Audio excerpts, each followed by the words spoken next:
Welcome to High Infidelity, the best cheating videos on YouTube. If you enjoy this content, remember to subscribe and turn on notifications. Now let's get into the video.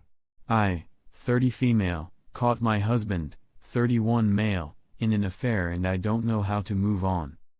I'd had my suspicions for a while, but I kept dismissing them because I felt he'd never do that to me.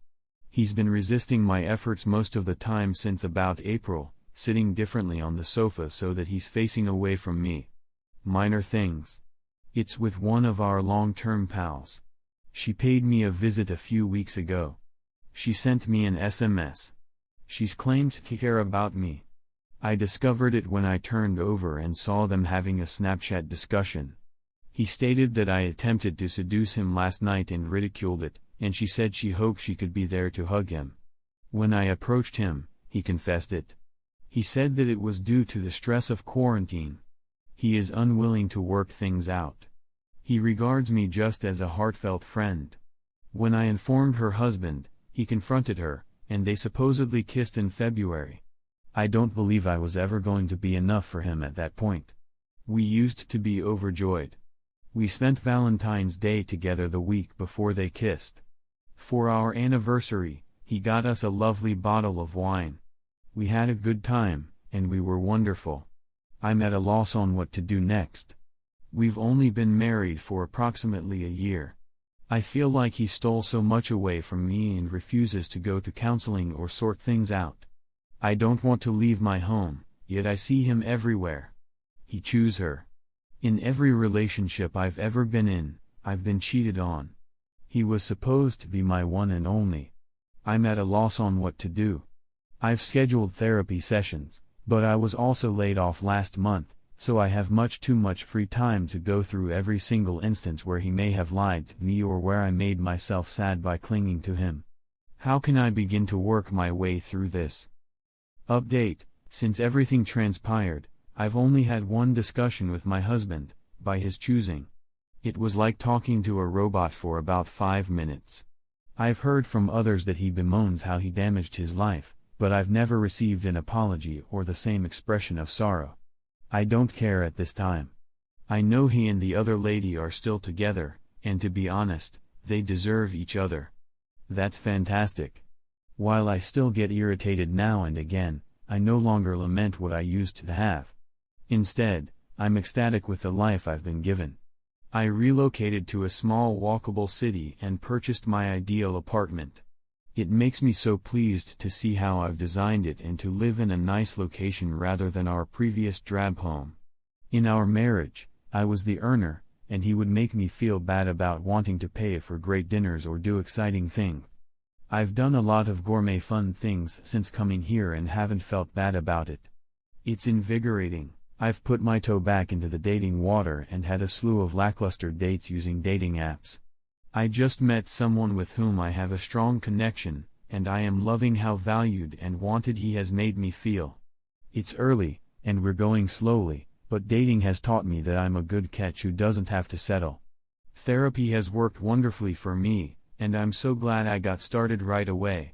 My therapist is pleased with me. I'm pleased with myself. I've stopped seeing divorce as a failure. Not me, but him. I'm actually glad and delighted to wake up each morning and not have this dreadful weight on my chest. The holidays were pleasantly simple, and I was overjoyed to spend time with my family without having to make any sacrifices. Overall, life is nice, and there is a lot more of it ahead of us.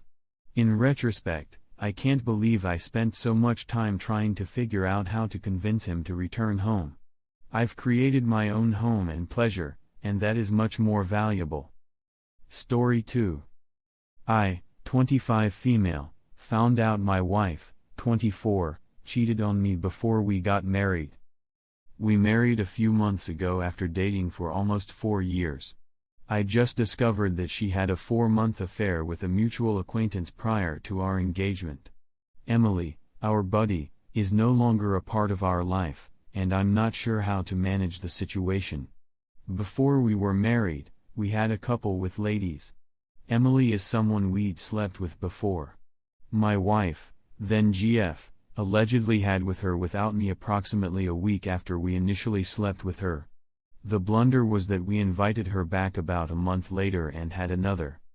I had no idea they were already sleeping together. I feel like such a for doing it. Anyway, my father died around this period, and I was dealing with some medical issues of my own. As a result, I wasn't able to be emotionally there for my wife. I accept full responsibility for this, but the fact that she cheated on me when I was at my lowest makes it much more difficult. So, how did I discover this? My wife had left her fitness record book on our table while I was cleaning. Or, at least, what I mistook for her fitness journal. I grabbed it up and opened it to a random page. It was jam-packed with sets and repetitions for various movements. I was flipping through it when I came across a diary-like entry. I scanned it since it indicated Emily's name and saw words that made my heart plummet to the pit of my stomach. I don't want to rewrite what was spoken, but it was obviously a physical as well as an emotional affair. The emotional component is the most lethal. The idea that my wife considered leaving me hurts more than anything else. Later that night, I addressed her.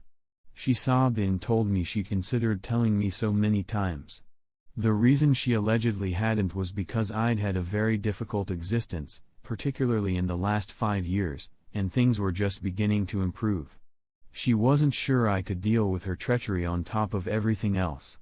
She did call the affair off on her own, and she was the one who broke off communication with Emily. Now she's going to visit a therapist on her own, and ultimately we'll go as a pair. I'm at a loss on what to do. I absolved her of the crime. I just heard a podcast metaphor about how people constantly declare they'd die for their loved ones. As a result, the anguish of your so cheating on you is equivalent to taking a bullet for them. That is something I tend to agree with. I'm not sure if I'll ever be able to look at her the same way or have total faith in her again. I'm simply at a loss. We have a great connection, or so I thought, open communication, or so I thought, and are best friends and lovers, or so I thought. I believe I was mistaken. Update: at the time I wrote the op, I was dealing with my wife's infidelity and had resolved to forgive her, lol. That, as most of you predicted, was the beginning of the end. Over the following 3 months, our marriage deteriorated drastically. Some of the highlights include my wife, Sarah, telling me she felt she was polyamorous and her attempts to make me feel comfortable welcoming another lady into our relationship. Yes, she had the guts to do this after being found cheating, demonstrating how much she felt I was a pushover. Surprisingly, the lady Sarah desired as our third wasn't even the same woman with whom she previously had an affair. I was at my lowest point. Most days, I felt like I was about to have a panic attack at work, and I dreaded returning home. The worst aspect, looking back, is that I blamed myself fully for this catastrophe. My wife was openly dating another lady while attempting to look as normal as possible to all of our friends. Sarah continued promising me that I would come around and appreciate having someone else in our relationship. It took me far too long to wake up in this relationship, but her insistence on polyamory was my wake-up call to all of her manipulative nonsense. I'm not saying polyamory is terrible in and of itself, but how she utilized it in our scenario was shady. Something inside of me eventually broke free, and I requested a divorce. It was as though a light switch had been turned. I started to view all of the events in our relationship in a whole different light as soon as I decided I'd had enough. I said in our earlier article that we'd done a lot of with other ladies. Side note, I'm also a woman, which not everyone picked up on in my initial post. I had always been opposed to when we first began dating. My ex brought up the notion many times throughout our relationship, even bringing our friends into the discussion a couple times over drinks to legitimize it. When it occurred the first time, I had really left the bar and gone back to our apartment to sleep. I was awakened by Sarah bringing another lady to our bed, and I felt compelled to participate in order to avoid awkwardness. My ex then informed all of our, mainly male, friends about our great relationship, and they were, predictably, extremely supportive. Just kind of escalated from there, and I started to wonder maybe they weren't that horrible after all. Maybe I'd actually changed my mind about them. I could probably write for hours about all of my ex's other deceptive tactics, but needless to say, I eventually recognized I had been in an abusive relationship. Both vocally and emotionally. I was broken. The divorce was a huge, which came as no surprise to everyone. Sarah still sought to control my behavior even after we were separated, and when she realized I wasn't her puppet, she lost it. She even attempted to persuade me that she was due a third of my portfolio, lol. We hadn't even been married a year. Then, one night, when picking up some of her items from my house to go back to her new girlfriend's house, she attempted to kiss me. What was my reaction? I instantly puked. The fact that she physically disgusted me to the point of being ill demonstrates exactly how done with her I was. Now, all I know about her is that after we separated, she ended up remaining with the younger female she was seeing. I genuinely felt sorry for her.